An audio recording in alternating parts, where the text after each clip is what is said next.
नमस्कार, मैं सूर्य प्रकाश तिवारी। आप देख रहे हैं विजय न्यूज़।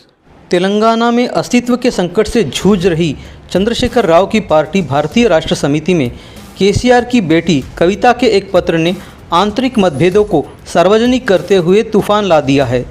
कविता का ये कहना है कि मेरे नेता सिर्फ केसीआर है और सीधे सीधे उनके भाई केटी रामाराव को टारगेट करना नज़र आ रहा है। यही नहीं, कविता ने ये कहते हुए भी अपनी पार्टी और राजनीति में हलचल मचा दी है कि बीआरएस को बीजेपी में विलीन करने के षड्यंत्र चल रहे हैं।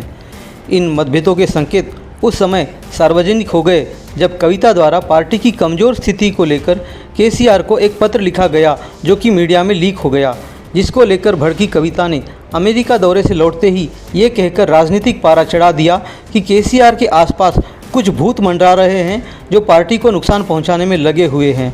अपने पत्र के लीक होने को लेकर भी कविता जमकर भड़की, जिसके बाद एक पत्रकार सम्मेलन में परोक्ष टिप्पणी करते हुए केटी रामाराव ने कहा कि जो कोई भी हो उन्हें सार्वजनिक रूप से पार्टी से जुड़े मुद्दों पर बात नहीं करने चाहिए। इसके बाद इस मुद्दे पर बातचीत करने के लिए केसीआर की ओर से कुछ नेताओं को कविता से चर्चा करने के लिए भेजा गया, लेकिन वो चर्चा सफल नहीं हुई, जिससे साबित हो जाता है कि आज कविता द्वारा मीडिया में बातचीत में नाम लिए बिना बीआरएस के बड़े नेताओं को टारगेट किया गया।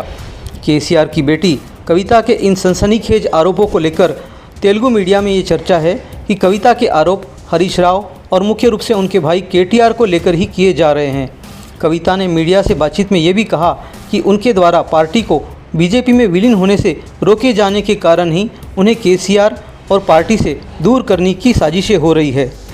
कांग्रेस में शामिल होने की खबरों का खंडन करते हुए कविता ने ये कहा कि केसीआर को कोई नोटिस मिलने पर खामोश रहने वाले नेता किसी और नेता को नोटिस मिलने पर हंगामा मचाते हैं।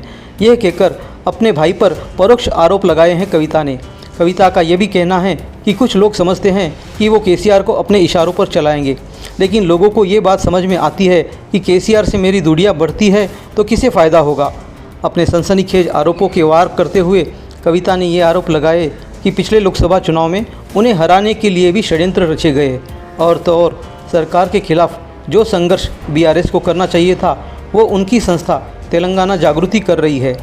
उधर कविता द्वारा लगाए गए आरोपों को बल देते हुए बीजेपी विधायक राजा सिंह ने भी अपनी पार्टी पर सनसनीखेज आरोप लगाए हैं और कहा कि तेलंगाना में बीजेपी बीआरएस के अनुकूल निर्णय लेती है और उनके द्वारा निर्धारित लोगों को ही टिकट दिए जाते हैं।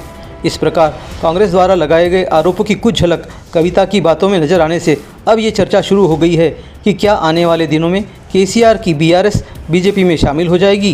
क्या बीआरएस और केसीआर से दूर होती कविता अपनी अलग पार्टी बनाएगी। जिस तरह से आंध्र में अपने भाई जगन से बगावत कर शर्मिला ने अलग पार्टी बनाई, क्या कविता भी उसी राह पर है। इसी तरह के सवालों और चर्चा के साथ आने वाले दिनों में तेलंगाना की राजनीति में तूफान आने के संकेत दिखाई दे रहे हैं।